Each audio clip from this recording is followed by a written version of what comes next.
Kumusta, mga sawi at umaasa? Ako si Donna at ito ang Tadhana TV.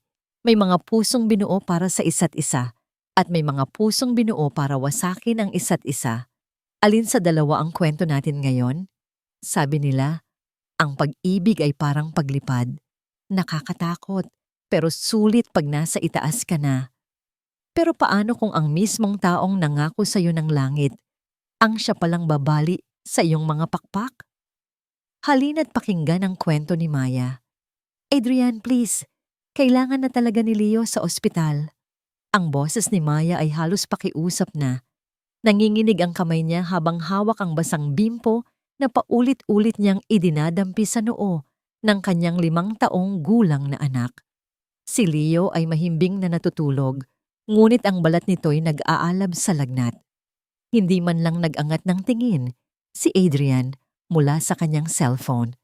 Ang mga daliri nito ay abala sa pag-scroll. Ang mukha ay sinisiinagan ng asul na ilaw mula sa screen. "Huwag kang OA, Maya. Lagnat lang yan," sagot niya, walang bakas ng pag-aalala. "Painumin mo na lang ng gamot. 3 araw na siyang ganito, Adrian. Hindi na normal to. Wala na tayong gamot. Kailangan ko ng pera." Doon lang siya nilingon ni Adrian. Ang mga mata nito ay malamig, walang emosyon. "Ibinigay ko na ang allowance mo for this week. You should know how to budget." Parang may kung anong malamig na gumapang sa dibdib ni Maya. Allowance? Ganoon na lang ang tawag sa kakarampot na perang iniaabot sa kanya, kapalit ng pagtalikod sa sarili niyang mundo. Ang lalaking pinangakuan niya ng habambuhay. Ang lalaking dahilan kung bakit iniwan niya ang buong kalangitan na dati niyang pag-aari bilang isang international pilot, ay siya ngayong nagbibilang ng bawat sentimong gagastusin niya para sa sarili nilang anak. Bago pa man makasagot si Maya, isang boses ang pumunit sa tensyon sa silid. Isang boses na mas malamig pa sa yelo. "Anong kaguluhan ito?"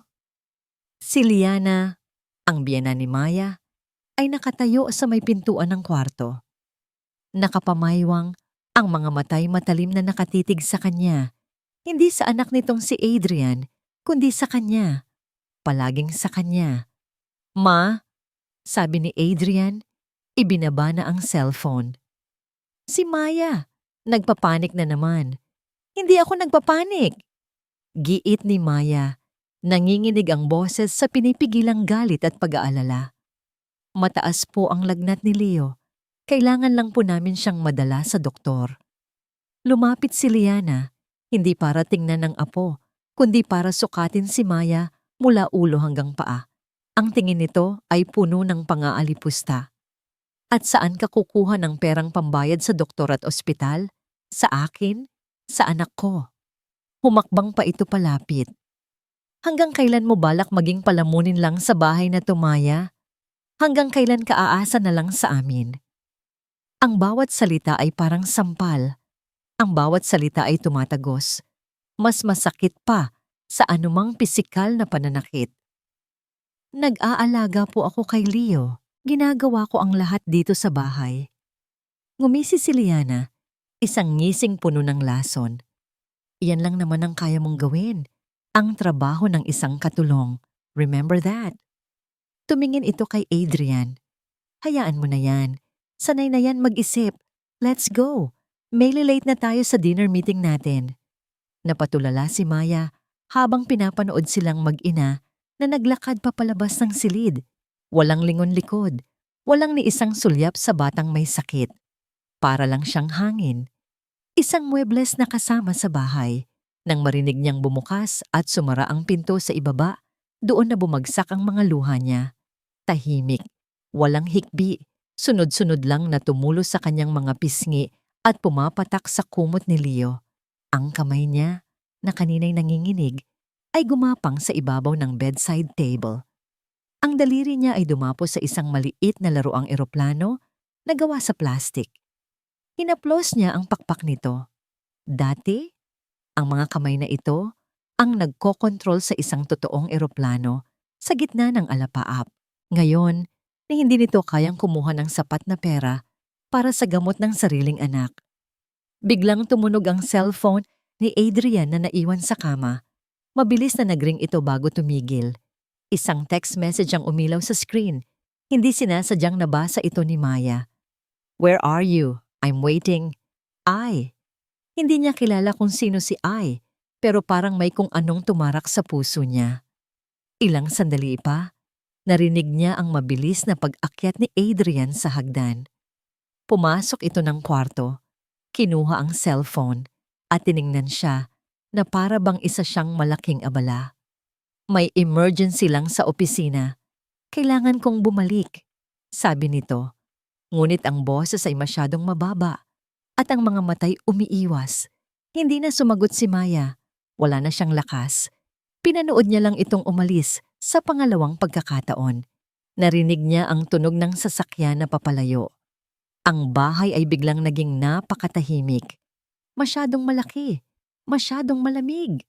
Dahan-dahan siyang tumayo at naglakad papunta sa salamin. Tiningnan niya ang babaeng nakatitig pabalik sa kanya. Ang buhok na magulo, ang mga mata na pagod at namumugto. Ang damit pambahay na lumana. Hindi na niya ito kilala. Ito ba talaga ang dating si Captain Maya Sandoval? Ang babaeng kinaiinggitan at hinahangaan ng lahat? Habang ang katahimikan ng gabi ay bumabalot sa kanya, isang tanong ang kumawala sa kanyang mga labi. Isang bulong na puno ng sakit, puno ng pagkalito. Sino na ba ako?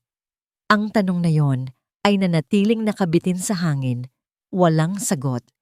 Para itong isang multo na yumakap kay Maya sa gitna ng katahimikan. Bumalik siya sa tabi ni Leo. Ang lagnat nito ay hindi pa rin bumababa.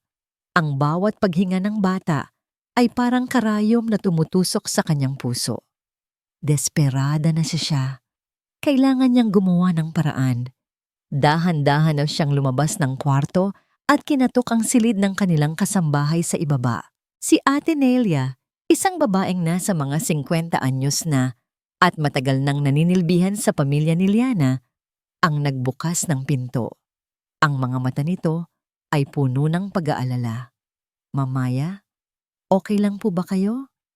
Ate Nelia?" Nagsimulang mangilid ang luha ni Maya. "Si Leo po. Kailangan ko po ng tulong." Hindi na niya kailangang magpaliwanag pa. Nakita ni Ate Nelia ang lahat. Narinig nito ang lahat. Walang imik na pumasok si Ate Nelia sa kanyang kwarto. Pagbalik nito, may dala itong maliit na sobrang puti. Iniabot niya ito kay Maya. "Ma'am, pasensya na po. Ito lang ang naitabi ko," sabi nito sa mahinang boses. Panggamot man lang po ni Sir Leo. Niyakap ni Maya ang matanda. Sa mga sandaling iyon, ang yakap na iyon ang pinakamainit na bagay na naramdaman niya sa loob ng mahabang panahon. Higit pa sa pera, ang kabaitan ni Ate Nelia ang nagbigay sa kanya ng lakas. Matapos mapainom ng gamot si Leo, dinalaw na rin ng antok si Maya. Ngunit ang isip niya ay gising na gising. Habang nililigpit niya ang mga gamit ni Adrian na nagkalat sa sahig, may nahulog mula sa bulsa ng pantalon nito. Isang resibo. Pinulot niya ito. Isang resibo mula sa La Bella Vista, isang mamahaling restaurant na tanaw ang buong syudad ng Cebu. Ang petsa, kagabi. Ang oras, 8:47 p.m. Eksakto sa oras na sinabi ni Adrian na may dinner meeting sila ni Liana. Pero ang nakasulat sa resibo, table for 2. 2 tao lang. Ang halaga, 10,000 piso. 10,000 piso. Halos katumbas ng 2 buwang allowance niya. Ang halagang kayang iligtas ang anak niya, ipinangkain lang niya kasama ng ibang tao. Itinupi niya ang resibo at itinago sa kanyang bulsa. Para itong isang piraso nang nag-aapoy na uling na dumadampi sa kanyang balat. Kinabukasan, habang pinapalitan niya ang bedsheet sa kanilang kwarto, napansin niya ang lumang wallet ni Adrian na nakatago sa ilalim ng kama. Ito ang wallet na ginagamit nito noong bago pa lang sila. Dahil sa kuryosidad, binuksan niya ito. Sa loob, naroon pa rin ang mga lumang litrato, mga ngiti, mga pangako, At sa isang maliit na bulsa, may nakita siyang isang bagay na matagal na niyang kinalimutan. Isang lumang business card, makintab pa rin ang pagkakaimprinta. Captain Maya Sandoval, International Commercial Pilot, Cebu Pacific Air.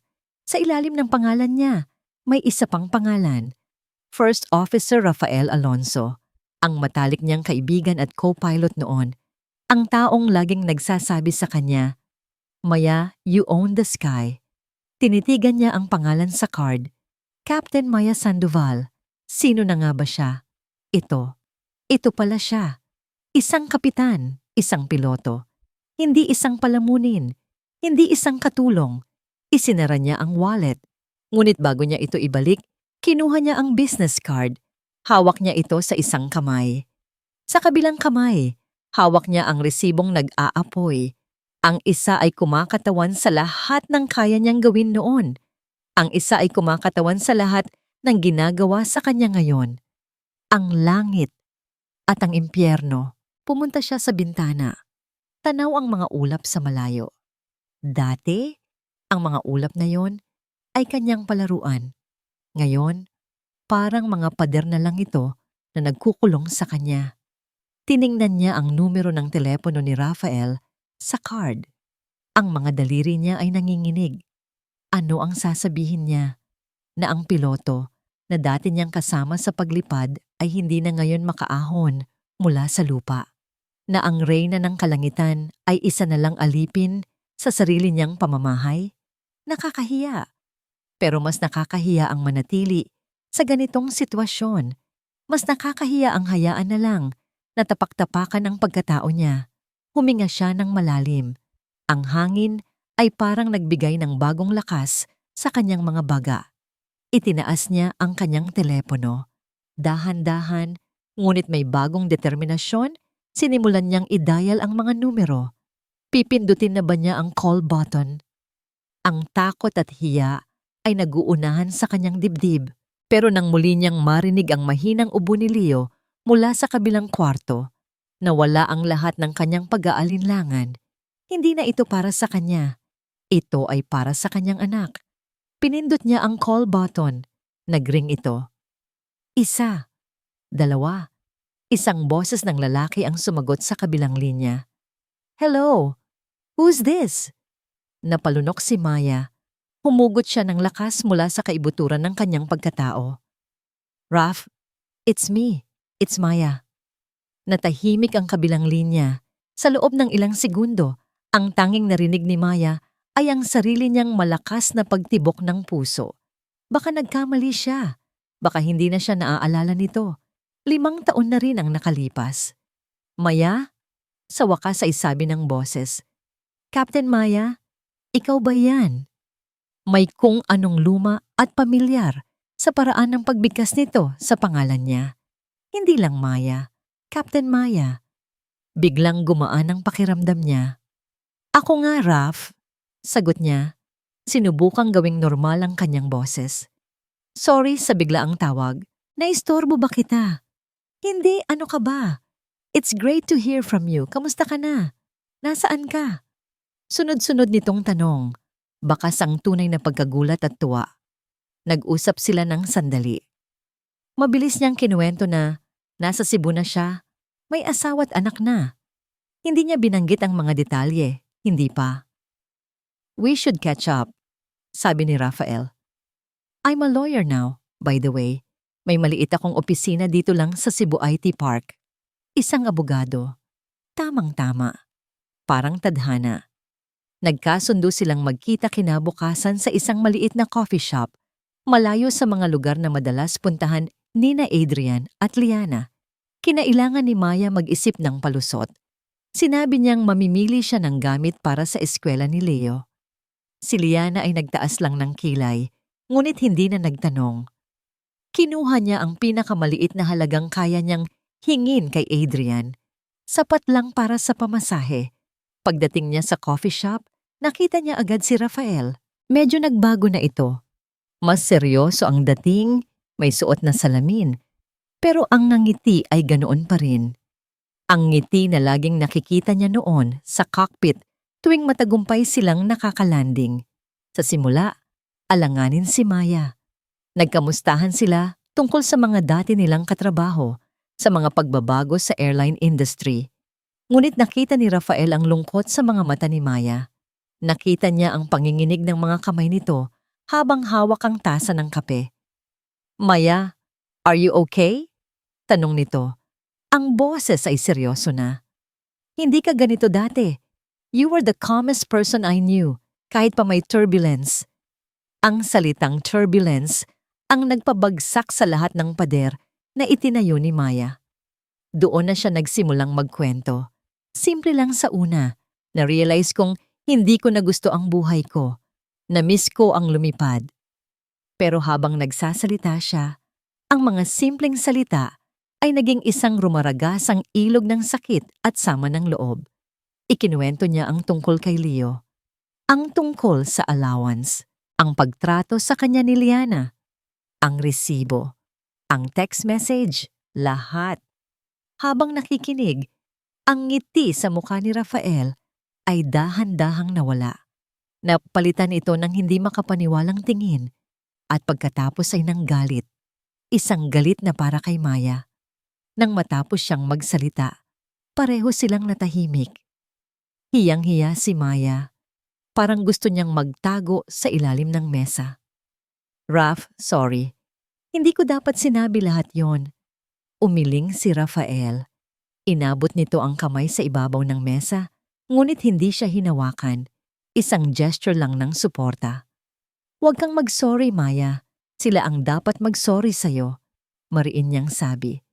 Hindi mo to deserve, you of all people. Hindi ko na alam ang gagawin ko. Amin ni Maya. Ang boses ay basag na. Huminga ng malalim si Rafael. Tinanggal nito ang salamin at pinunasan. Pagbalik niya ng tingin kay Maya, ang mga mata niya ay malinaw at determinado. Okay, listen to me, Captain. Sabi niya, ginamit ulit ang dati niyang tawag sa kanya. When we fly and we hit a storm, what's the first thing we do? Napaisip si Maya. We don't panic. We assess the situation. Exactly, tumango si Rafael. And then what? We check our instruments, our location, our fuel. We find a new route. We create a new flight plan. A new flight plan, inulit ni Rafael. May diin sa bawat salita. That's what you need right now, Maya. Hindi payo ng kaibigan. Hindi payo ng abogado. Payo ng co-pilot mo. You need a new flight plan for your life. At ang unang hakbang dyan ay hindi ang basta-bastang pag-alis. Ano? Nagulat si Maya. Ang unang hakbang ay ang pagkuha ng lahat ng data na kailangan mo. Evidence, Maya. Gather everything. Every receipt. Every text message. Every cruel word. Isulat mo, itago mo. We need to build a case. We need to be smart. We need to be practical. Biglang nagbago ang hangin. Ang babaeng puno ng hiya at sakit ay unti-unting nawala. Napalitan ito ng isang piloto na nakikinig sa kanyang first officer. May luhika, may plano, ito ang mundong alam niya. I don't see a housewife, Maya. Pagpapatuloy ni Rafael. I still see the best damn pilot I've ever known. Pilots don't panic. They assess, they plan, they execute. You can do this. May binanggit din si Rafael. Halos pabulong. And besides, may naririnig akong mga usapan tungkol sa kumpanya ng asawa mo. Something about a shady land deal. Baka mas malalim pa ang problema niya kaysa sa iniisip mo. Tumayo na sila para umalis. Sa unang pagkakataon sa loob ng 5 taon, naramdaman ni Maya na hindi siya nag-iisa. May kakampi siya. May co-pilot siya sa gitna ng pinakamalakas na bagyo ng buhay niya. Pag-uwi niya, sinalubong siya ng matalim na tingin ni Liana. Nakaupo ito sa sala, naghihintay. Para itong isang buwitre. Sa ibabaw ng center table, nakapatong ang business card na kinuha niya sa wallet ni Adrian. Ang pangalan niya. At ang pangalan ni Rafael. Itinaas ito ni Liana. Nanginginig sa galit ang kamay. Sino to? Tanong nito. Ang boses ay puno ng akusasyon. May bago ka na bang lalaki? Sa halip na matakot, Isang kakaibang kapanatagan ang naramdaman ni Maya. Ang mga salita ni Rafael ay umalingaw sa kanyang isip. Pilots, don't panic. They assess. Huminga siya ng malalim. Pinakalma ang sarili. Tiningnan niya ng diretso sa mata ang kanyang biyenan. Isang dating katrabaho, tita. Sagot niya, ang boses ay kalmado at pantay. Nagkita kami kanina sa mall. Kinakamusta lang ang mga dati naming kasama sa airline. Sinuri siya ni Liana. Hinahanap ang anumang bahid ng pagsisinungaling, pero wala itong nakita. Ang nakita nito ay hindi ang dati nitong manugang na laging nakayuko, kundi isang babaeng may tindig. Ganoon ba? Sabi ni Liana, hindi pa rin kumbinsido. Itinapon niya ang business card pabalik sa mesa.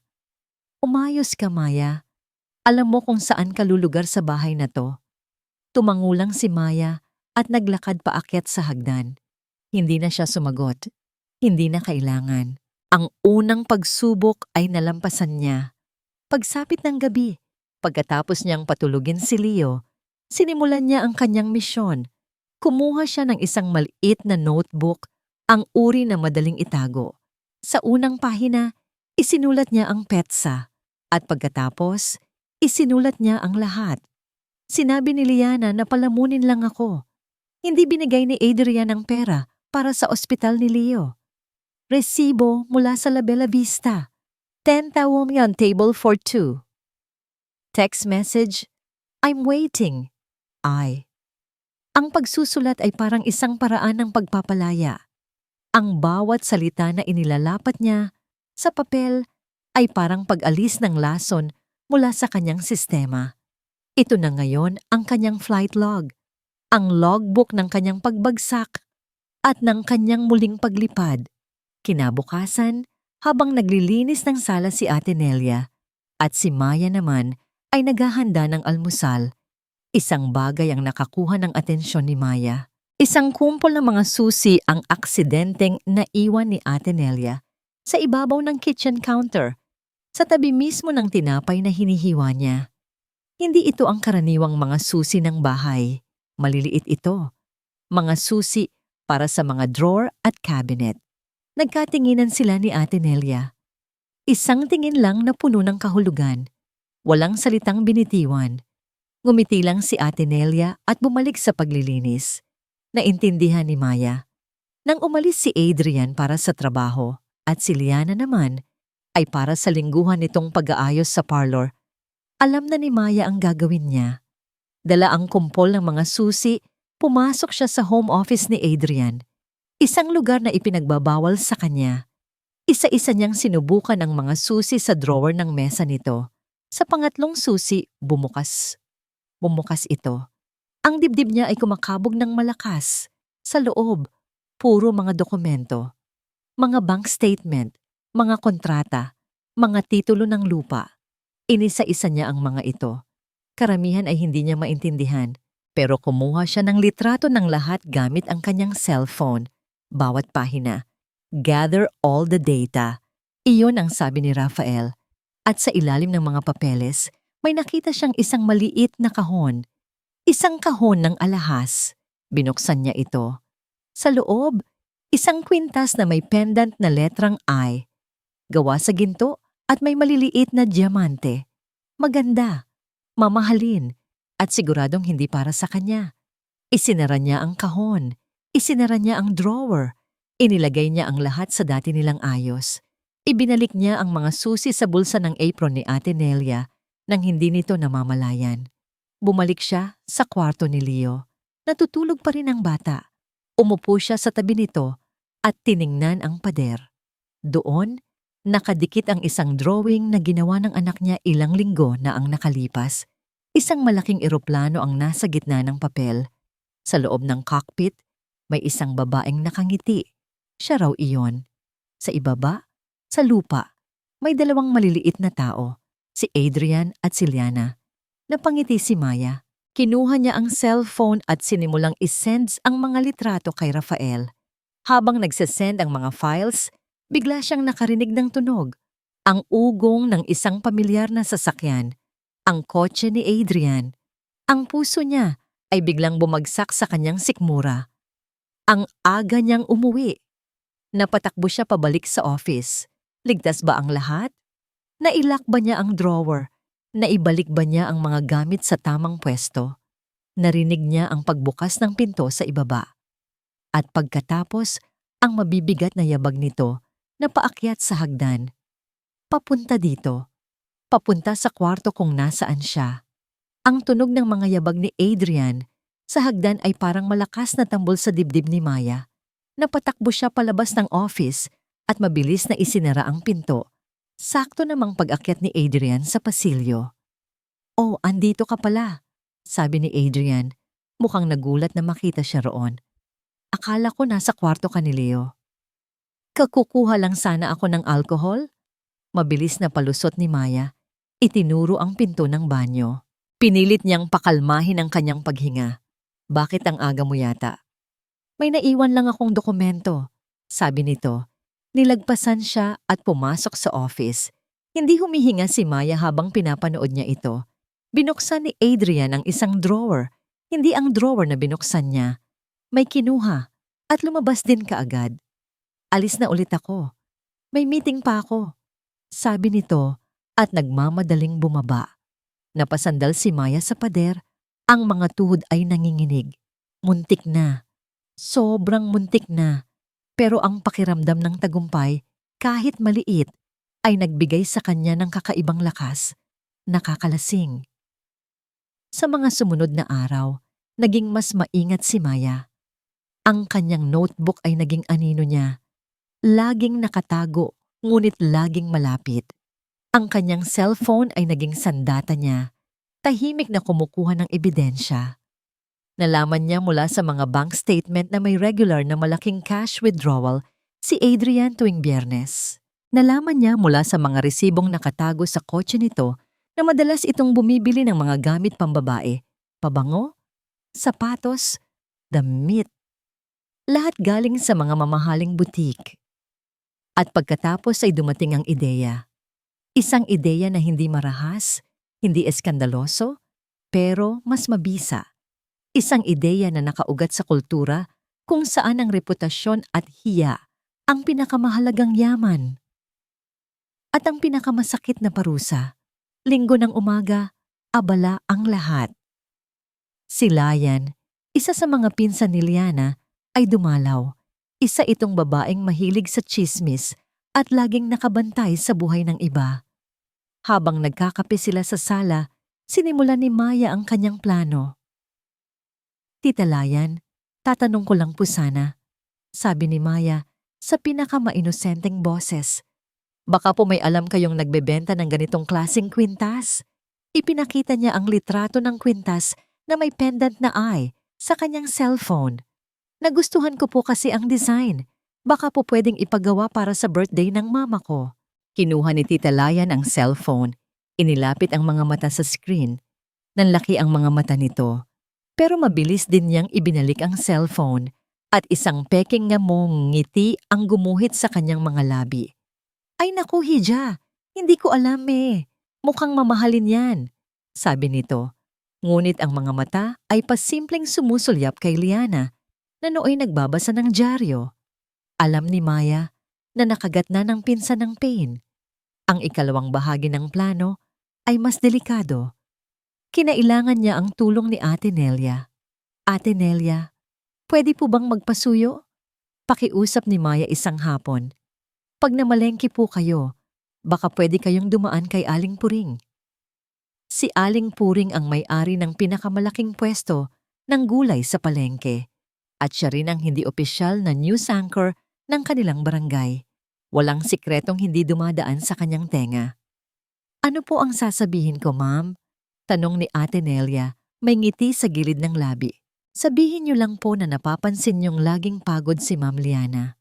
Bulong ni Maya, na parang ang lalim ng iniisip. Baka daw po dahil sa negosyo ni Sir Adrian. Yun lang po. Ginawa ni Ate Nelia ang lahat ayon sa plano.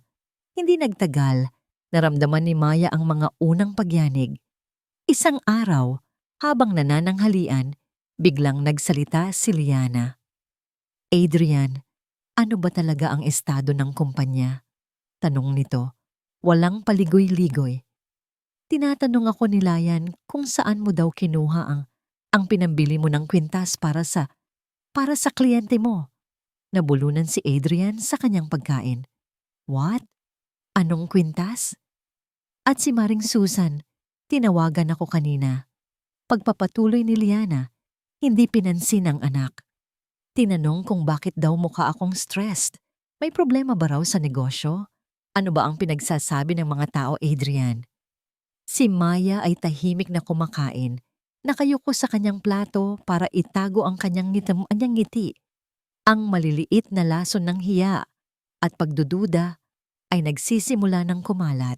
Hindi niya kailangang sumigaw. Ang mga bulong ay mas malakas, mas epektibo. Nang gabing iyon, nakatanggap siya ng tawag mula sa isang unknown number. Nag-alangan siyang sagutin ito. Hello?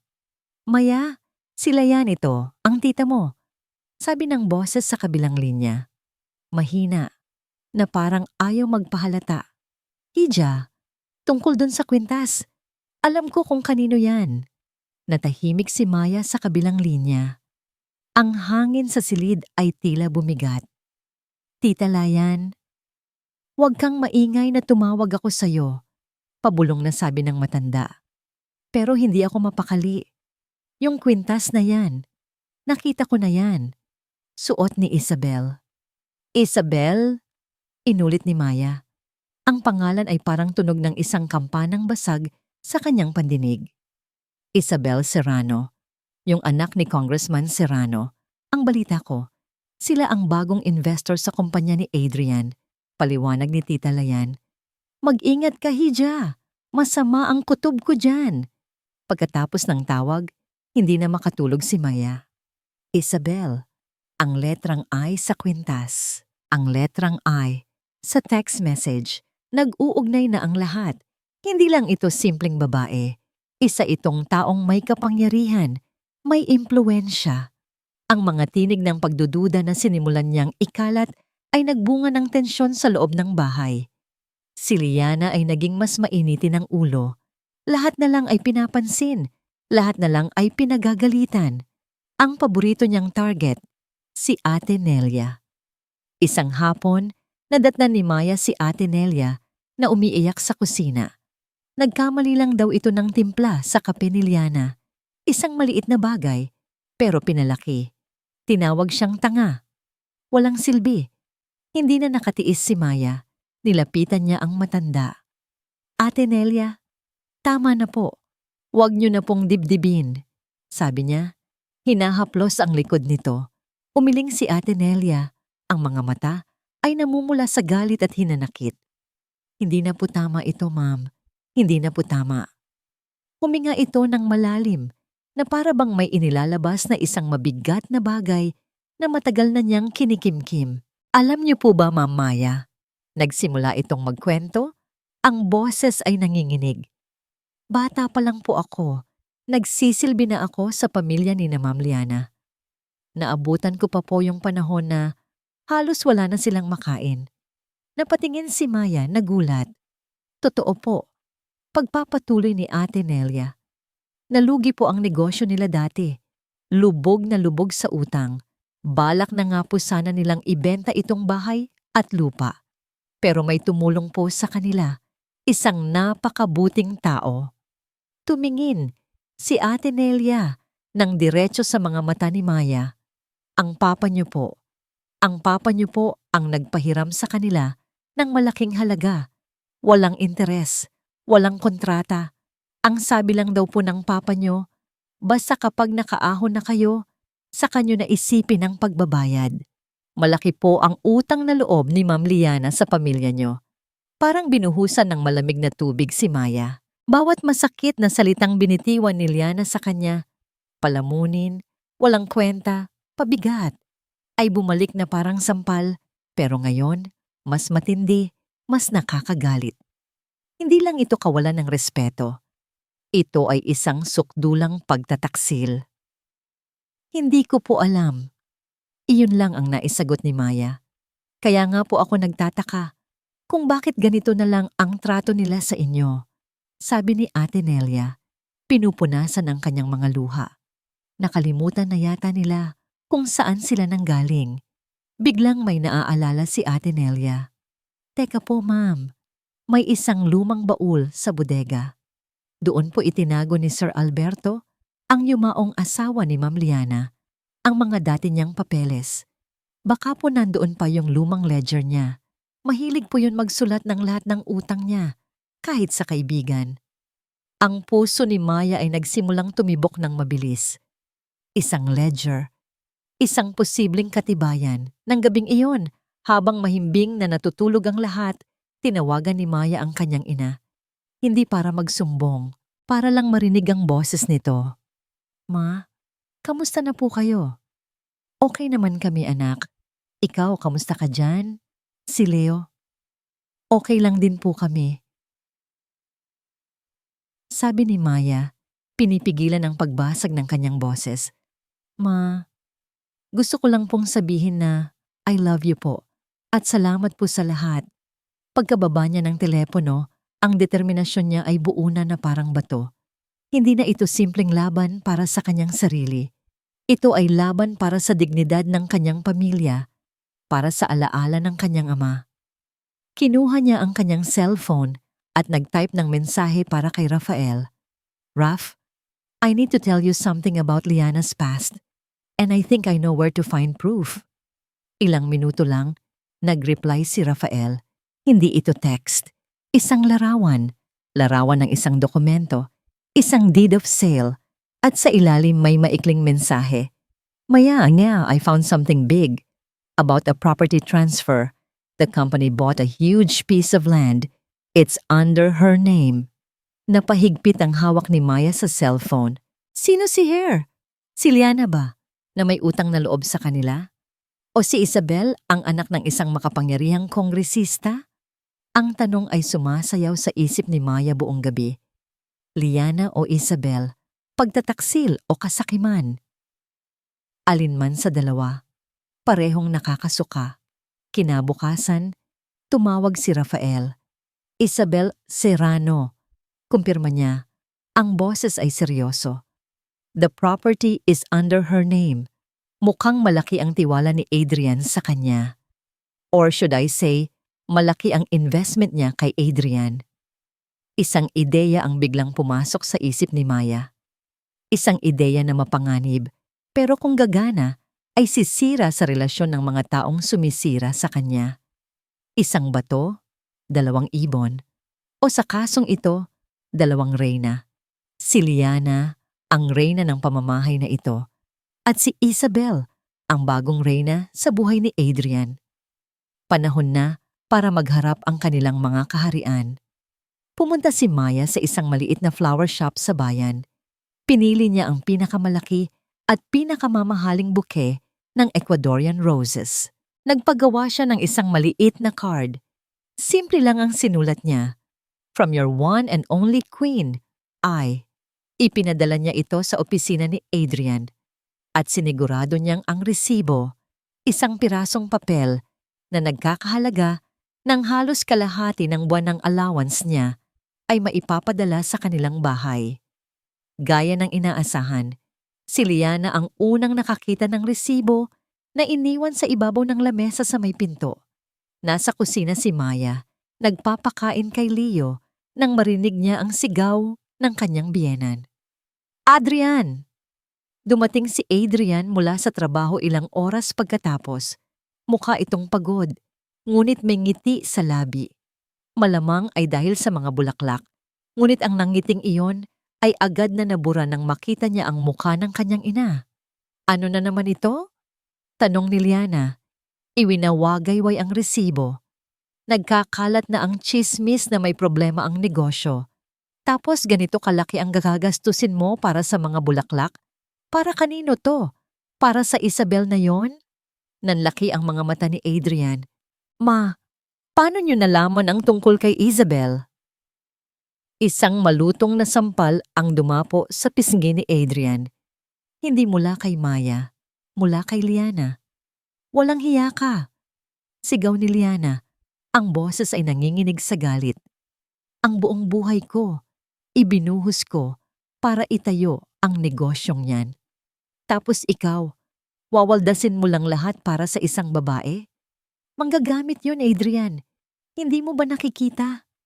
Hindi nyo naiintindihan, ma. Ganting sigaw ni Adrian. Isabel is not just some girl. Importante siya. Importante? O baka importante ang pera ng pamilya niya? Ang pagtatalo nila ay umabot hanggang sa kanilang sala. Ang mga salita ay parang mga bala na nagliliparan. Si Maya naman, dinala si Leo sa hardin sa likod bahay. Umupo siya sa isang upuan, humigop ng tsa, habang ang mga sigawan mula sa loob ng bahay ay nagsisilbing musika sa kanyang pandinig. Ito ang unang pagkakataon sa loob ng maraming taon na naramdaman niya ang kapayapaan. Isang kakaibang kapayapaan na dulot ng kaguluhan ng iba. Ang mga halimaw na gumawa ng kanyang impyerno ay sila-sila ngayong naglalapaan. Sa gitna ng kanilang mainit na pagtatalo, isang pangungusap mula kay Adrian ang biglang nagpatigil sa lahat. Isang pangungusap na hindi sinasadya, pero siyang naglantad ng buong katotohanan. Kung hindi dahil sa pera niya, matagal na tayong bagsak. Naiintindihan niyo ba yun, ma? Matagal nang wala ang kumpanyang ipinagmamalaki niyo, kung hindi dahil kay Isabel. Isang nakabibinging katahimikan ang bumalot sa buong bahay. Si Liana ay natigilan. Ang galit sa kanyang mukha ay napalitan ng pagkabigla, at pagkatapos ay ng takot. Ang realidad ay sumampal sa kanya nang mas malakas pa sa ginawa niyang pagsampal sa kanyang anak. Ang kaharian niya, ang tronong pinaghirapan niya, ay pag-aari na pala ng ibang reyna. Mula sa hardin, narinig ni Maya ang lahat. Napangiti siya. Ang pundasyon ng kanilang kapangyarihan ay nagsisimula ng gumuho. At siya, ang babaeng tinawag nilang walang kwenta, ang siyang may hawak ng martilyo. Ang mga salitang binitiwan ni Adrian ay nag-iwan ng lamat sa relasyon nilang mag-ina. Ang dating nag-uumapaw na pagmamalaki ni Liana sa kanyang anak ay napalitan ng pagdududa at sama ng loob. Ang bahay ay binalot ng isang mabigat at malamig na katahimikan. Para kay Maya, ang katahimikang ito ay isang oportunidad. Ang revelasyon ni Adrian ay nagkumpirma sa hinala ni Maya. Si Isabel ay hindi lang basta kerida, isa siyang investor. At ang mga investment na tulad nito, lalo na kung galing sa pamilya ng isang politiko, ay madalas may kasamang mga lihim na kasunduan. Naalala niya ang sinabi ni Ate Nelia, ang lumang baul, ang ledger, ang flight recorder ng nakaraan. Isang gabi, nang sigurado siyang tulog na ang lahat, kinatok ni Maya ang kwarto ni Ate Nelia. Dala niya ang isang flashlight. Ate, ngayon na po ang pagkakataon. Bulong niya. Walang tanong-tanong na sumunod si Ate Nelia. Magkasama silang dahan-dahang bumaba papunta sa bodega sa ilalim ng hagdanan. Ang lugar ay masikip, maalinsangan, at amoy alikabok. Puno ito ng mga lumang gamit na tinakpan ng puting tela, parang mga kalansay na natutulog. Sa pinakasulok, sa ilalim ng isang lumang lamesa, naroon ang baul na gawa sa maitim na kahoy. Mabigat ito at kinakalawang na ang kandado. Sa tulong ng isang bareta na nahanap ni Ate Nelia, nagawa nilang sirain at buksan ito. Ang amoy ng lumang papel ay sumalubong sa kanila. Sa loob, naroon nga ang mga folder at dokumento. Hinanap nila ang ledger. At naroon nga ito, isang makapal na notebook na balat na ang pabalat. Dahan-dahang binuklat ni Maya ang mga pahina. Ang sulat kamay ng yumaong asawa ni Liana ay maayos at detalyado. Naroon ang listahan ng mga utang, mga pinagkakautangan at mga petsa. At sa isang pahina, malinaw na nakasulat, utang, Pamilya Sandoval. Halaga, 500,000, petsa Octane Tools 95, walang interes. Babayaran kapag nakaahon na. Sa ilalim nito, may note pa, utang na loob na hindi mababayaran kailanman. Naramdaman ni Maya ang pangingilid ng kanyang mga luha. Narito, ang katibayan ng kabutihan ng kanyang ama at ang katibayan ng kataksilan ni Liana. Ngunit hindi lang yon ang nahanap nila. Sa mga huling pahina ng ledger, may mga entry na iba ang format. Hindi na ito listahan ng mga utang, mukha na itong mga tala. May mga pangalan ng kumpanya na hindi pamilyar kay Maya. May mga numero at may mga salitang paulit-ulit na binabanggit. Shell Corporation, Land Transfer, Rezoning Permit.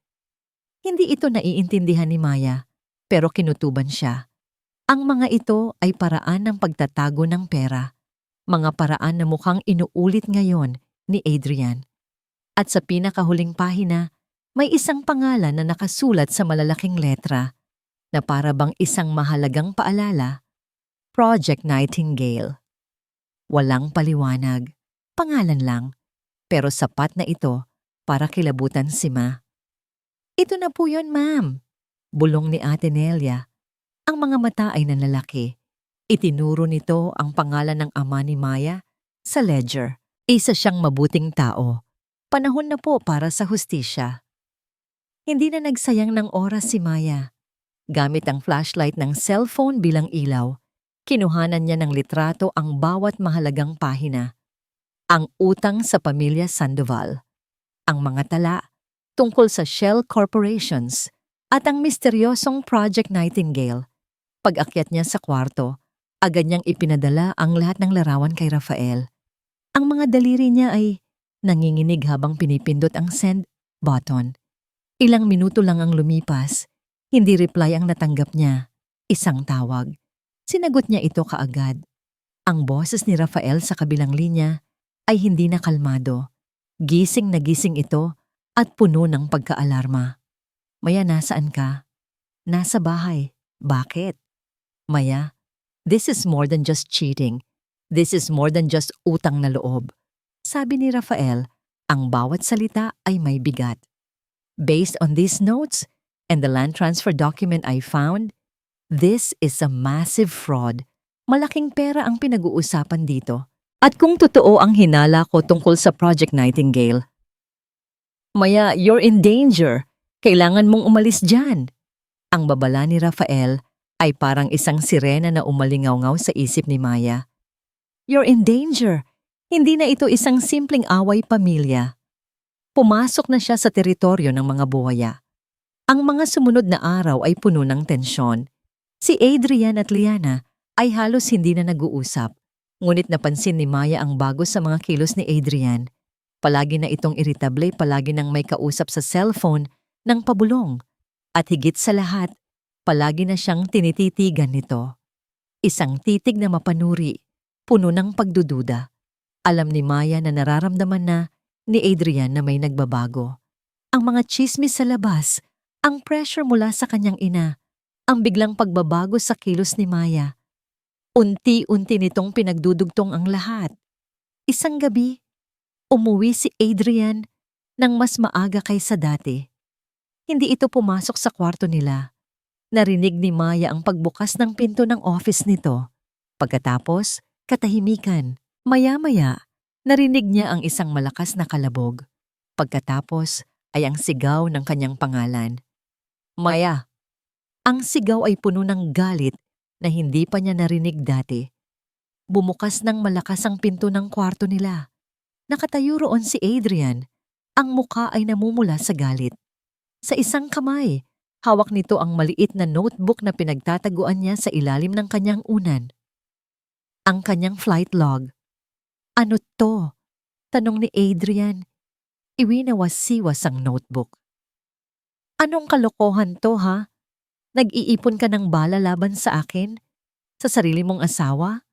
Napaatras si Maya. Adrian, mag-usap tayo. Mag-usap? Humakbang ito palapit. Ang mga mata ay nanlilisik. Akala mo tanga ako? Akala mo hindi ko napapansin? Lahat ng chismis, lahat ng tanong, lahat ng gulo. Galing sa'yo, di ba? Ikaw ang may pakana ng lahat. Ginagawa mo to sa sarili mo, Adrian, sabi ni Maya. Sinubukang maging matatag. Huwag mo akong baliktarin, sigaw nito. Hinablot niya ang braso ni Maya. Mahigpit, masakit. Sino ang kasabwat mo? Yung piloto mong kaibigan? Siya ba ha? Hindi siya sinaktan ni Adrian sa paraang pisikal na panununtok. Ngunit ang higpit ng pagkakahawak nito, ang galit sa mga mata nito, ang mabahong amoy ng alak sa hininga nito, lahat ay isang uri ng karahasan. Bitawan mo ako, Adrian. Nasasaktan ako. Nasasaktan ka? Tumawa ito ng mapakla. Wala pa yan sa sakit na mararamdaman mo kapag ginawa mo ang binabalak mo. Subukan mong gumawa ng kahit anong kabaliwan, Maya. Subukan mo lang. Sisiguraduhin kong hindi mo na makikita si Leo. Hinding-hindi na. Ang banta na yon ang pinakamasakit sa lahat. Ang anak nila. Ang tanging dahilan kung bakit siya nagtitiis. Gagamitin nito laban sa kanya.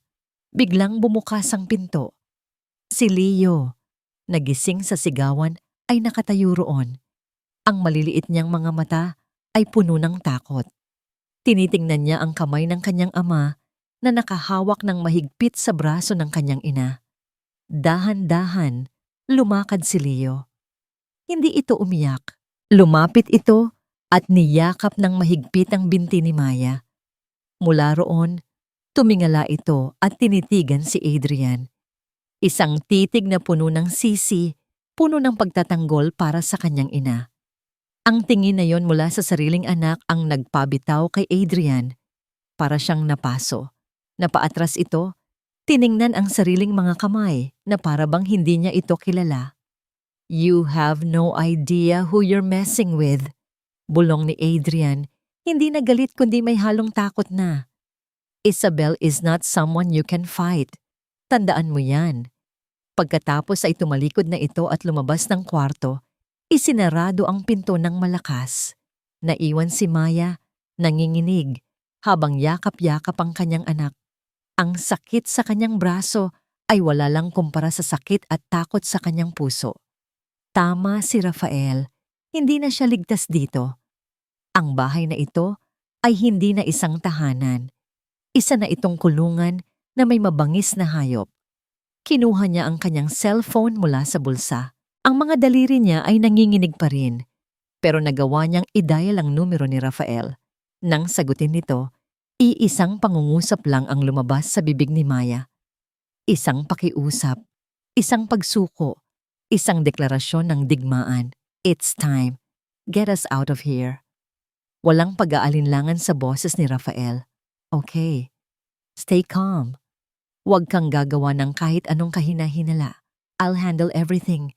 I'll call you back with a plan.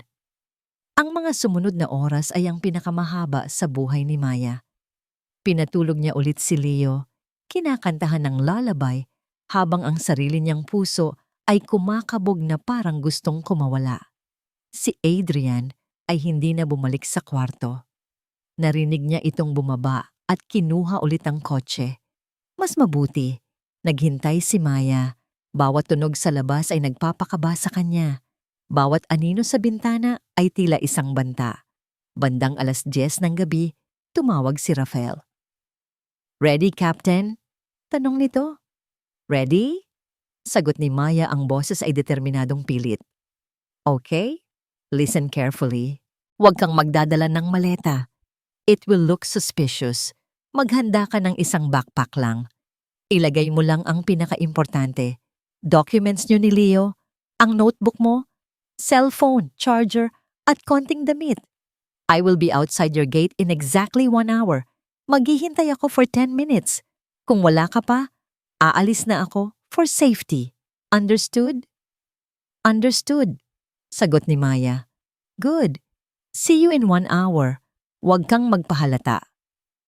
Pagkababa ng telepono, gumalaw si Maya ng mabilis at tahimik.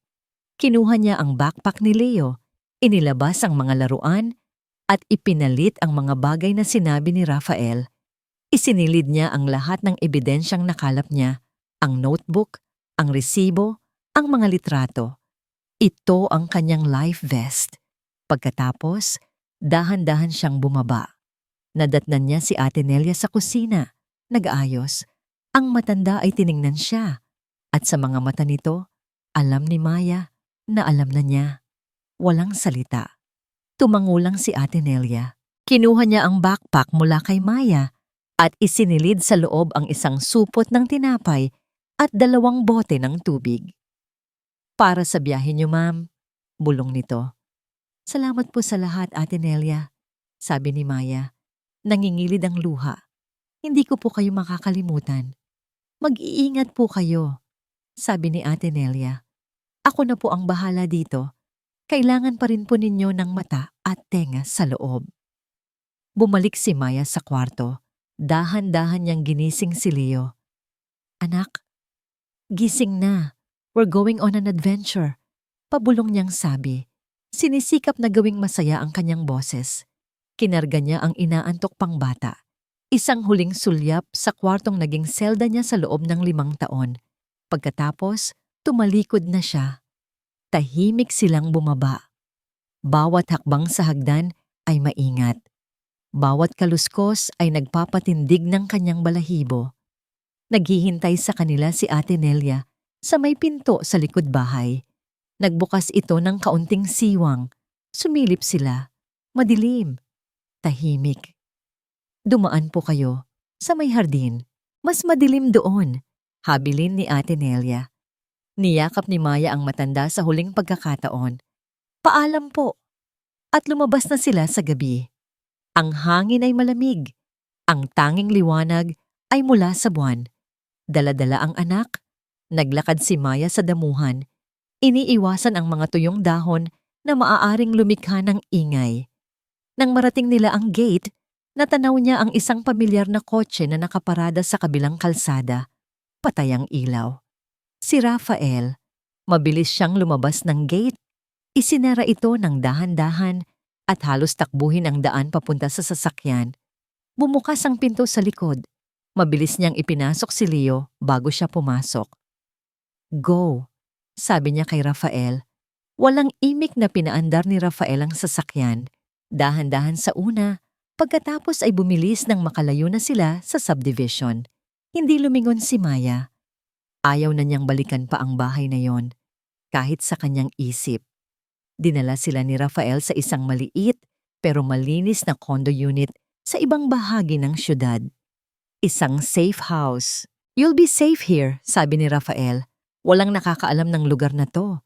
Magpahinga na kayo. Bukas natin pag-uusapan ang susunod na hakbang. Nang maiwan na silang dalawa ni Leo, doon lang tuluyang bumagsak ang katawan ni Maya. Ibinaba niya si Leo sa kama. Tiningnan ng bata ang paligid. Mommy, this is our home now? Tanong nito. Ang boses ay puno ng inosenteng pagtataka. Umupo si Maya sa tabi ng anak. Hinaplos ang buhok nito. Sa unang pagkakataon sa loob ng napakatagal na panahon, isang tunay na ngiti ang sumilay sa kanyang mga labi. Yes, anak, sagot niya. Habang isang butil ng luha ng kalayaan ang tumulo sa kanyang pisngi. Wherever we are together, that's our home. Samantala, sa isang malaki at malamig na bahay, umuwi si Adrian. Nadatnan niya ang katahimikan, umakyat siya sa taas.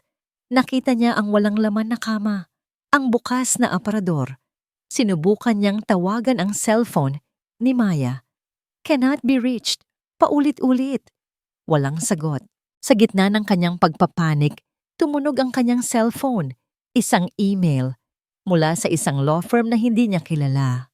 Ang subject, Formal Notice of Legal Separation and Petition for Asset Freeze. Nanlamig ang buong katawan ni Adrian. Ang kanyang reyna ay nakaalis na sa chessboard. At ngayon, siya na ang naka-checkmate. Ang unang umaga sa kanilang bagong tahanan ay payapa. Sa unang pagkakataon sa loob ng maraming taon, nagising si Maya hindi dahil sa sigaw o sa bigat ng dibdib, kundi dahil sa sikat ng araw na tumatama sa kanyang mukha. Tiningnan niya si Leo na mahimbing na natutulog sa kanyang tabi at naramdaman niya ang isang kalmadong hindi niya akalaing posible. Nang araw na yon, dumating si Rafael, Dala ang mga dokumentong kailangan niyang pirmahan at isang bag ng grocery. Official na, sabi niya habang inililalatag ang mga papeles sa mesa. Naisampa na natin ang petition for legal separation with a request for a temporary protection order at higit sa lahat ang petition to freeze all conjugal assets pending investigation. Hindi na niya magagalaw ang pera. Anong susunod? Tanong ni Maya habang pinipirmahan ang bawat pahina. Ang bawat pirma ay parang isang hakbang papalayo sa dati niyang buhay. Ngayon, hihintayin natin ang response ng korte, pero habang naghihintay, hindi tayo titigil, sabi ni Rafael. May kinuha siyang folder. Ito ang mga findings ko sa Project Nightingale. It's a dummy corporation. Ginamit nila para bumili ng isang malaking agricultural land sa labas ng syudad sa murang halaga. At ayon sa source ko sa City Hall, may plano silang i-rezone ang lugar na yon para maging commercial. Tataas ang value ng lupa ng 100 beses.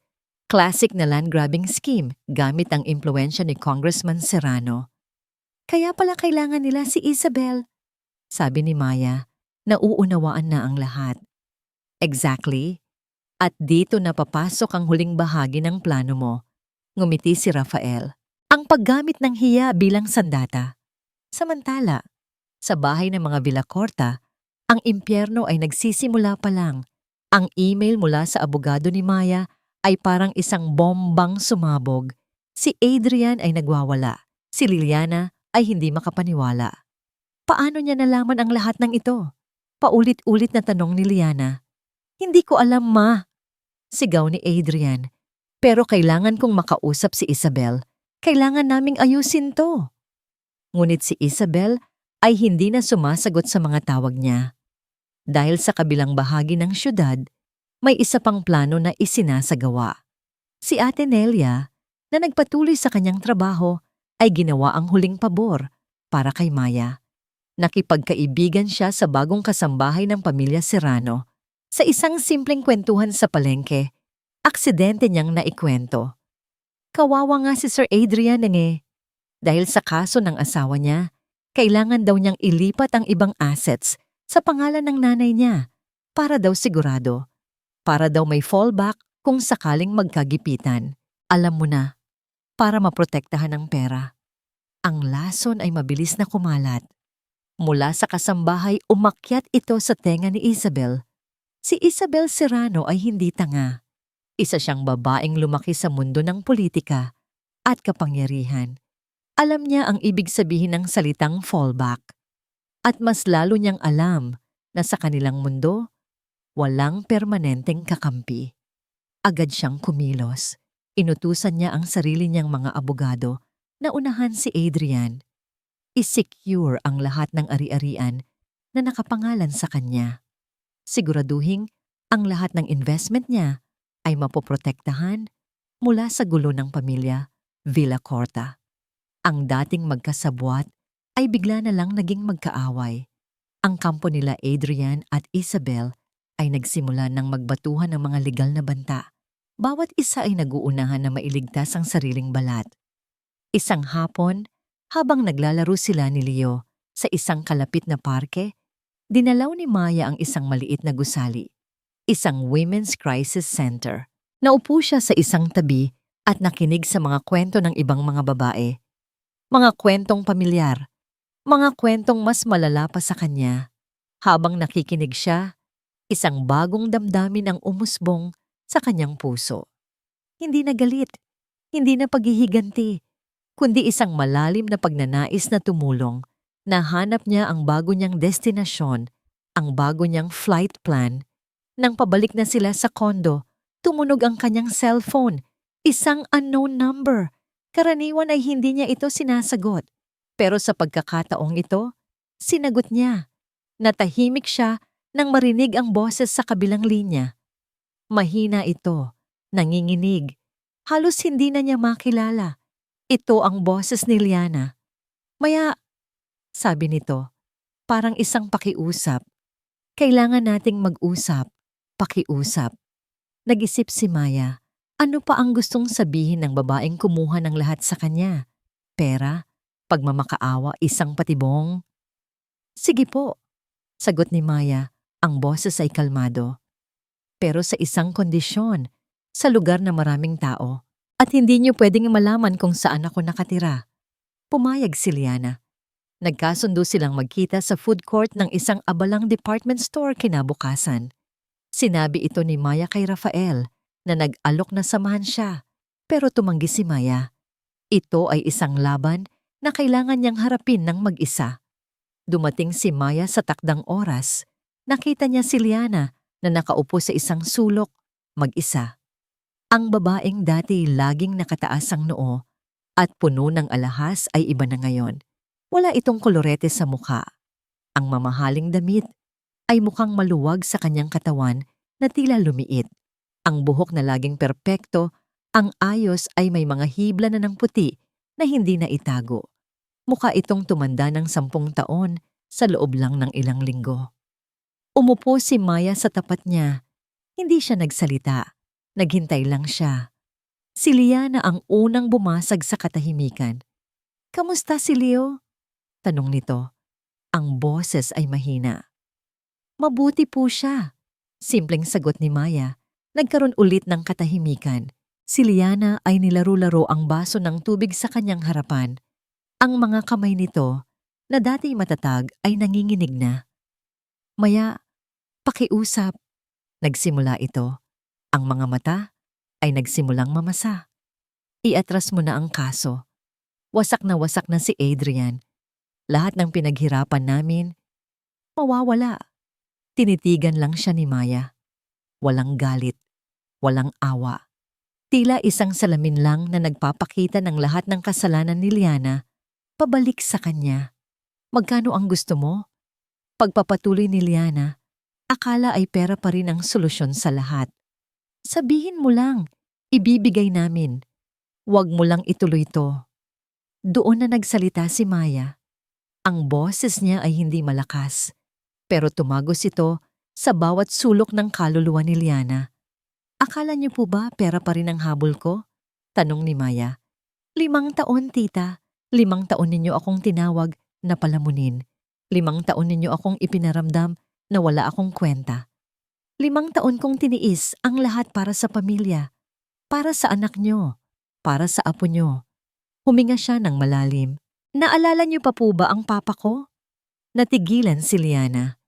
Ang pangalan ng taong nagligtas sa kanya noon ay parang isang multo na biglang lumitaw. "Hindi ko po sinasabi to para maningil." Pagpapatuloy ni Maya. "Sinasabi ko po to para ipaalala sa inyo kung ano ang tunay na halaga ng utang na loob. Hindi pera ang kinuha niyo sa akin, tita. Kinuha niyo ang pagkatao ko. At iyon po ang binabawi ko ngayon." Walang naisagot si Liana. Ang mga luha ay malaya nang dumadaloy sa kanyang mga pisngi. Ang lahat ng kasinungalingan, lahat ng pagmamataas, ay gumuho na. Ang natira na lang ay isang matandang babae na hinarap ng kanyang mga kasalanan. Tumayo na si Maya. Tapos na ang usapan. Tapos na ang lahat. "Hindi ko po kailangan ng pera niyo," sabi ni Maya bilang huling salita. "Dahil hindi tulad ninyo, alam ko kung paano bumuo ng sarili kong mundo mula sa simula." Tumalikod na siya at nagsimulang maglakad palayo. Hindi na siya lumingon. Habang naglalakad siya papalabas ng department store, ang kanyang cellphone ay nag-vibrate. Isang text message mula kay Rafael. "Turn on the TV news channel now." Pumunta si Maya sa appliance section. Doon, sa hanay ng mga telebisyon, iisa lang ang palabas. Breaking news. Ang kamera ay nakatutok sa isang pamilyar na gusali, ang opisina ni Adrian. At palabas ng gusali, habang pilit na tinatakpan ng mga security guard, ay si Adrian, nakaposas. Isinasakay sa isang sasakyan ng NBI. Sa gitna ng kaguluhan, nag-angat ng tingin si Adrian. Ang mga mata niya ay ligaw, puno ng pagkabigla at pagkatalo. Sa isang iglap, sa pamamagitan ng libu-libong screen sa buong bansa, ang mga mata nila ni Maya ay nagtama. Walang ngiti sa labi ni Maya, walang pagdiriwang, Tanging isang tahimik na pagtanggap na ang bagyo ay tapos na. Ang pagbagsak ay kumpleto na. Tumalikod na siya mula sa mga screen at nagpatuloy sa paglakad. Papalabas. Papunta sa liwanag. Ang balita ng pag-aresto kay Adrian Villacorta para sa kasong large-scale fraud at money laundering ay kumalat na parang apoy. Naging laman ito ng mga dyaryo at telebisyon sa loob ng ilang linggo. Ang Project Nightingale ay nabunyag bilang isang malawakang scam na kinasasangkutan ng maraming maimpluwensyang tao, kabilang na si Congressman Serrano. Dahil sa iskandalo, bumagsak ang political career ng kongresista at si Isabela naman ay naging state witness para iligtas ang sarili. Ang laban ay tapos na. Ang nanalo, katotohanan. Para kay Maya, ang mga sumunod na buwan ay isang proseso ng dahan-dahang paghilom. Sa tulong ni Rafael, naging maayos ang legal separation nila ni Adrian. Dahil sa kasunduan, nakuha ni Maya ang bahagi ng kanilang mga ari-arian na legal at hindi kasama sa mga frozen assets. Hindi ito malaki, pero sapat na para makapagsimula sila ni Leo. Ang malaking bahay sa subdivision na dati niyang kulungan ay naibenta para ipambayad sa mga utang at legal fees. Si Liana ay napilitang manirahan sa isang maliit na apartment, malayo sa alta sosyedad na dati niyang mundo. Ang kanyang parusa ay hindi kulungan, kundi ang mabuhay araw-araw na dala ang bigat ng kanyang hiya at pagsisisi. Isang araw, dinalaw ni Maya si Ate Nelia. Ang matanda ay abala sa kanyang bagong pinagkakaabalahan, isang maliit na karinderya na itinayo nito sa tulong ni Maya. Ang pangalan, Tahanan. Mamaya, tamang-tama ang dating nyo. Tikman niyo po itong bagong luto kong adobo. Masayang bati ni Ate Nelia. Ang mukha ay mas maliwanag na ngayon. Naupo si Maya at pinanood. Ang dating kasambahay na ngayon ay isa ng negosyante. Masaya po ako para sa inyo, ate. Deserve niyo po iyan. Kayo rin po, ma'am, sabi ni Ate Nelia. Lahat tayo. Nang hapong iyon, dinala ni Maya si Leo sa isang malawak at madamong burol na tanaw ang dagat. May dala silang saranggola. Isang malaki, hugis agila.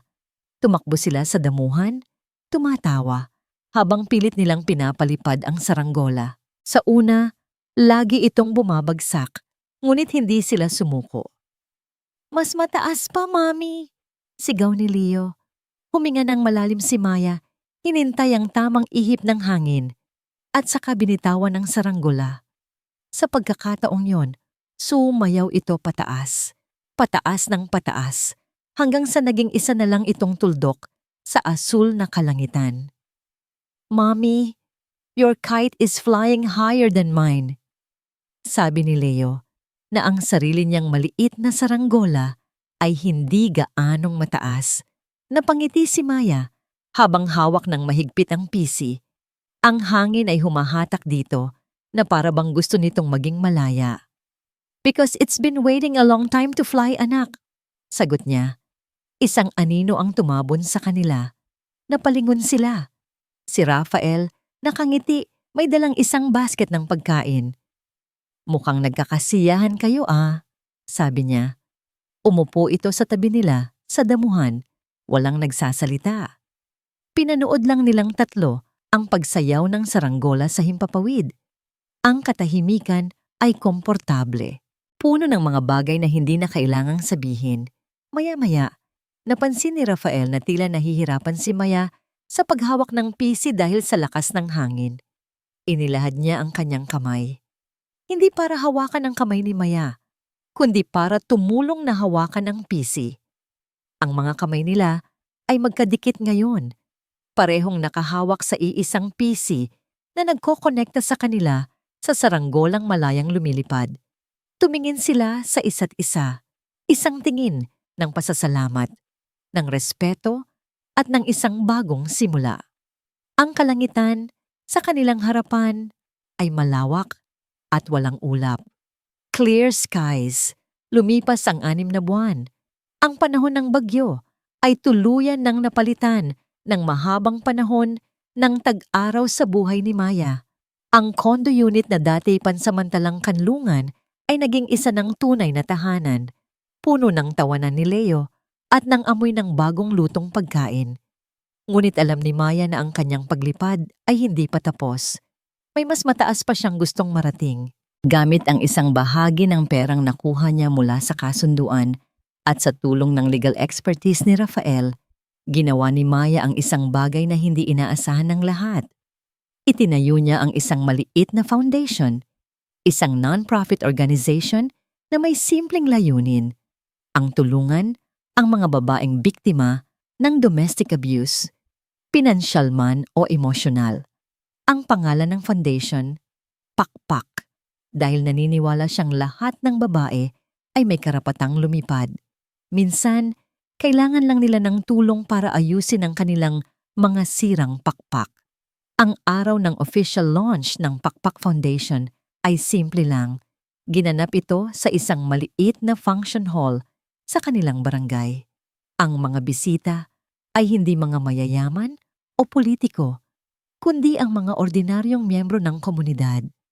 Ang mga nanay na nakilala niya sa Women's Crisis Center, si Aling Puring mula sa Palengke, si Tita Layan na palihim na nag-abot ng donasyon, at syempre, si Ate Nelia na siyang nag-cater ng pagkain para sa okasyon. Nakatayo si Maya sa isang maliit na entablado sa harap ng isang mikropono. Sa kanyang tabi, naroon si Rafael, hindi bilang abogado, kundi bilang kanyang pinakamalaking taga-suporta. Sa unang hilera, nakaupo si Leo, buong pagmamalaking nakatingin sa kanyang ina. Huminga ng malalim si Maya at nagsimulang magsalita. Magandang hapon po sa inyong lahat. Simula niya yan, ang boses ay matatag. Marami po sa inyo ang nakakakilala sa akin bilang ang dating asawa ni Adrian Villacorta. Ang iba naman, bilang ang piloto na bigla na lang nawala. Pero sana, sa araw na ito, makilala niyo ako bilang si Maya. Isang ina, isang kaibigan, isang survivor. Nagpatuloy siya sa pagkukwento. Hindi niya binanggit ang mga pangalan. Hindi na niya kailangan. Ikinuwento niya ang pakiramdam ng pagiging bilanggo sa sariling bahay. Ang pakiramdam ng unti-unting pagkawala ng sarili. Ang sakit ng pagiging invisible. Lagi nating naririnig na ang pag-ibig daw ay parang paglipad. Sabi niya, ang mga mata ay nangingilid na sa luha. Pero natutunan ko na ang tunay na paglipad ay hindi nangangailangan ng ibang tao para maging piloto mo. Ang tunay na paglipad ay nagsisimula sa loob. Sa desisyong mahalin at igalang ang sarili, kahit na ang buong mundo pa ang nagsasabi sa iyong wala kang halaga. Tumingin siya sa mga mukha ng mga babae sa kanyang harapan. Nakita niya ang sarili niya sa kanila. Itinayo ko po ang Pakpak Foundation, hindi dahil gusto kong maging bayani. Itinayo ko ito dahil alam ko ang pakiramdam ng pagbagsak. At alam ko rin na minsan, ang kailangan lang natin ay isang kamay na aabot sa atin at magsasabing, kaya mo yan, tumayo ka, lumipad ka ulit. Nagtapos ang kanyang talumpati sa isang madamdaming pangungusap. Minsan, kailangan munang mabali ang ating mga pakpak para matutunan nating gumawa ng sarili nating langit. Nagpalakpakan ang lahat. Ang ilan ay umiiyak, ang lahat ay inspirado. Pagkatapos ng programa, habang abala ang lahat sa pagkain at pakikipagkwentuhan, may lumapit na staff sa kanya. May nag-iwan daw ng sulat para sa kanya sa reception. Kinuha ni Maya ang simpleng puting sobre, walang pangalan ng nagpadala. Binuksan niya ito. Sa loob, isang piraso lang ng papel, nakatiklop. At sa gitna nito, 2 salita lang ang nakasulat sa isang pamilyar ngunit nanginginig na sulat kamay. Patawad. 1 taon ang lumipas. Ang Pakpak Foundation ay lumago mula sa isang pangarap tungo sa isang abalang kanlungan. Sa tulong ng mga volunteer na abogado na na-inspire sa kwento ni Maya at sa walang sawang suporta ni Rafael, marami na silang natulungang mga babae na makahanap ng legal na tulong ng bagong trabaho, at higit sa lahat, ng bagong pag-asa. Hindi na bumalik sa pagiging piloto si Maya. Minsan, inaamin niyang namimiss niya ang pakiramdam ng pag-angat ng eroplano mula sa runway. Ngunit sa tuwing nakikita niya ang isang babaeng tinulungan ng foundation na muling ngumingiti, alam niyang nakahanap na siya ng isang uri ng paglipad na mas makabuluhan. Nakahanap na siya ng langit dito mismo sa lupa.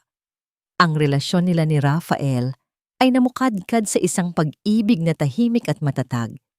Hindi ito tulad ng dati niyang pag-ibig na puno ng maapoy na simbuyo at matatayog na pangako. Ang pag-ibig nila ay itinayo sa pundasyon ng paggalang, pagkakaibigan, at sa payapang kasiyahan ng panunood ng paglubog ng araw ng magkasama. Isang hapon, habang nag-aayos ng mga lumang gamit, muling nakita ni Maya ang puting sobre. Ang sulat na may 2 salita. Patawad. Galing yon kay Liana. Hindi niya ito sinagot. Hindi na niya ito kinailangan pang makita. Pero itinago niya ito. Kinuha niya ang sulat, tiniklop ng maayos, at inilagay sa isang maliit na kahon, kasama ng iba pa niyang mga alaala. Ang business card niya bilang piloto, ang unang drawing ni Leo ng eroplano, ang resibong nagapoy. Isinara niya ang kahon. Isang simbolo ng pagsasara ng isang kabanata sa kanyang buhay. Hindi niya kinalimutan ang sakit, pero pinili niyang magpatawad. Hindi para kay Liana, kundi para sa sarili niya. Dahil ang pagpapatawad natutunan niya ay ang huling pagkalas sa kadena na nag-uugnay sa kanya sa masakit na nakaraan. Ito ang huling hakbang para maging tunay na malaya. Nang hapong iyon, dinala siya ni Rafael at Leo sa isang lugar, isang viewing deck malapit sa airport ng Mactan, Cebu. Mula doon, tanaw na tanaw nila ang mga eroplanong umaalis at dumarating. Habang pinapanood nila ang isang malaking eroplano na dahan-dahang umaangat sa himpapawid, tinanong siya ni Rafael sa mahinang boses. Do you miss it? Flying? Napangiti si Maya. Tumingin siya kay Leo na masayang iwiwinawagayway ang kanyang kamay sa eroplano. Tumingin siya kay Rafael na nakatingin sa kanya ng may buong pagmamahal. Inabot niya at hinawakan ang kamay nito. I'm exactly where I need to be. Sagot niya, ang mga mata ay nagniningning, hindi dahil sa luha, kundi dahil sa liwanag ng pag-asa. My view from up here is perfect.